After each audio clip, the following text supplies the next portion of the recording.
Listen and repeat with me. Battle for justice.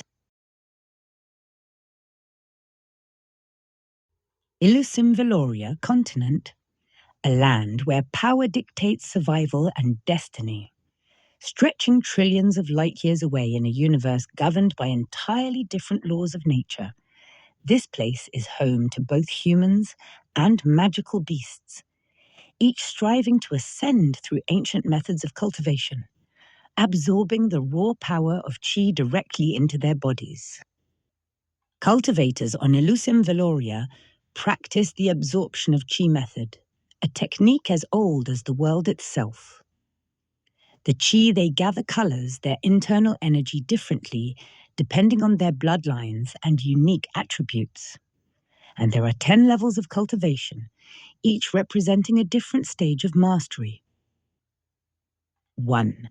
Chi Disciple 2 Dew Warrior 3 Dew King 4 the King of Fighters 5 Emperor 6 5 Emperor 7 Fetters Celestial King 8 Immortal Emperor 9 Saint Emperor 10 Overlord Emperor.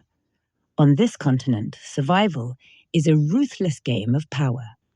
Everyone is focused on becoming stronger, seizing precious resources, and searching for the legendary heaven and earth treasures that can accelerate their cultivation. Greed drives the constant wars, raids, and destruction as factions vie for dominance. Blood flows freely in the quest for supremacy. The air on Illusim Veloria hums with tension, laden with the weight of ancient legacies. It is a continent where only the strongest thrive, and the weak are mere dust in the wind, scattered by the might of those at the top. The upper clans, dominant and regal, rule with iron fists over vast territories. Their names are whispered in reverence or fear, as they control techniques passed down through the ages and possess bloodlines blessed by the very heavens.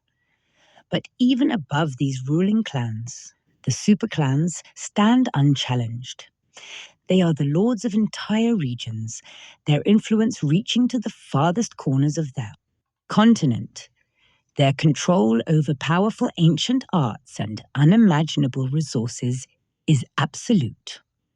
The land itself seems to bend to their will, as if even nature cannot defy them. They guard artifacts and techniques capable of shaking the very foundations of the world. Yet, beneath the surface, whispers of hidden forces grow louder. Hidden dragons and black horses move in the shadows, waiting to strike. They blend into the everyday, unseen and unnoticed, biding their time. These forces are mysterious and uncharted, like the calm before a storm, with the potential to overthrow the long-standing balance of power. In the far south of Illusim Veloria lies the great magical forest, a terrifying and mysterious place that its towering trees are said to be as old as the continent itself, their roots drawing from ancient wells of raw magic. The deeper one ventures, the more twisted reality becomes. Creatures of untold strength and ferocity dwell here, their very existence a testament to the forest's primal power. The core of this forest is a place of legends, an area where time, space, and life itself bend and warp. Many brave souls have entered its heart, lured by tales of treasures and ancient secrets, but none have ever returned.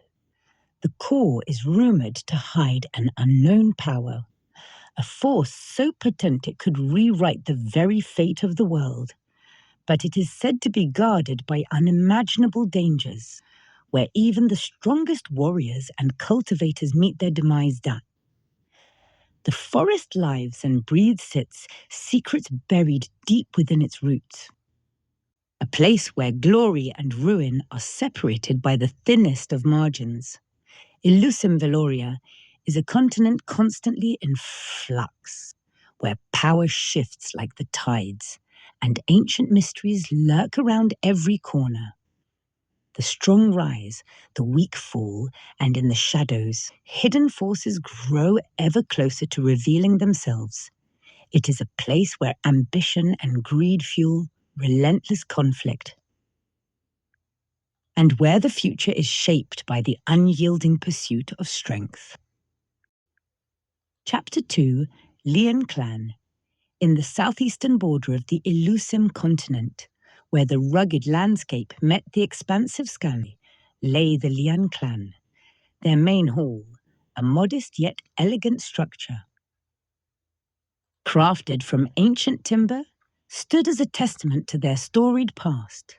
Intricate carvings adorned the walls, telling tales of bravery and legacy, while the flickering torches cast a warm glow that struggled against the encroaching shadows of doubt.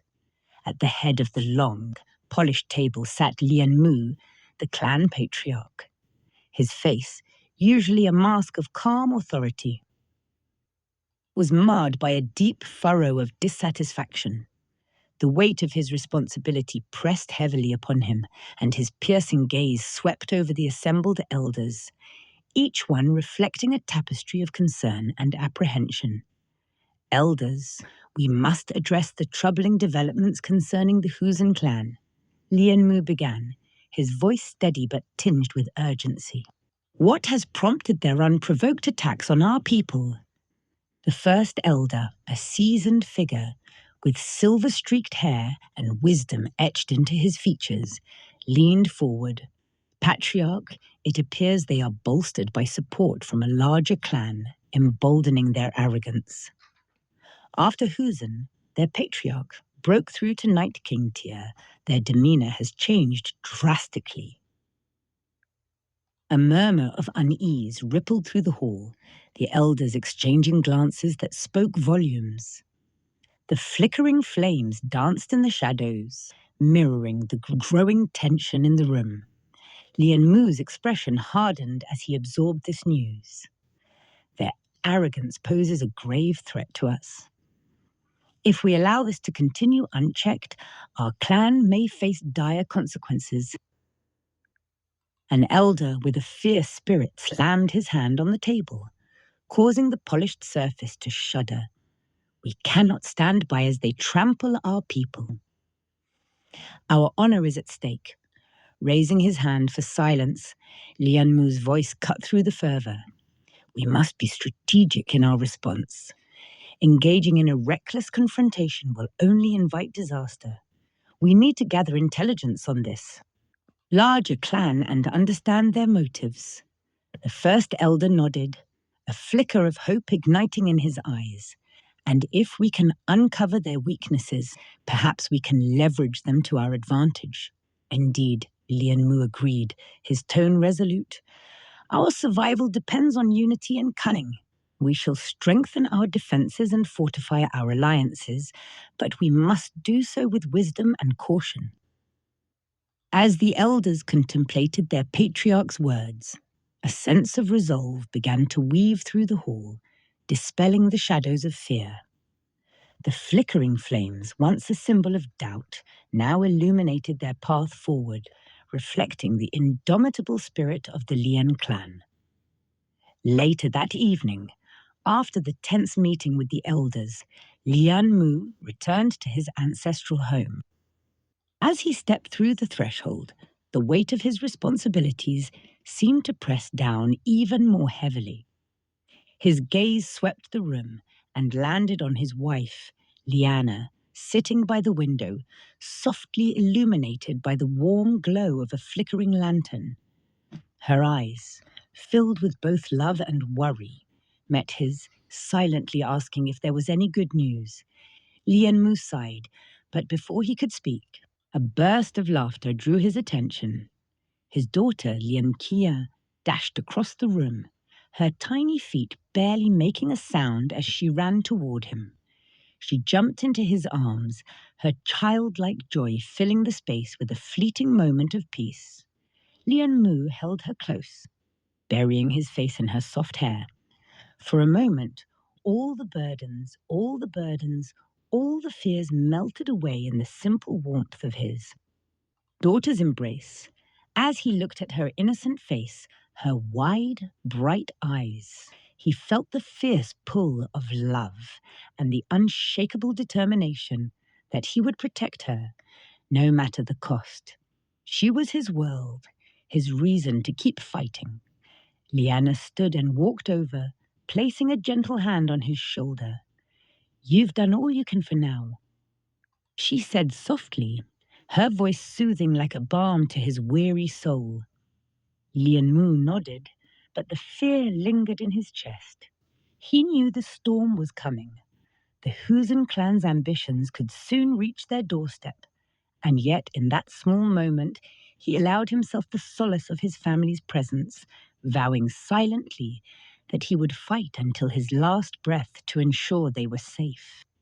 "No one will harm you," he whispered under his breath, holding his daughter tightly, his voice barely audible as he made a vow to both his wife and child.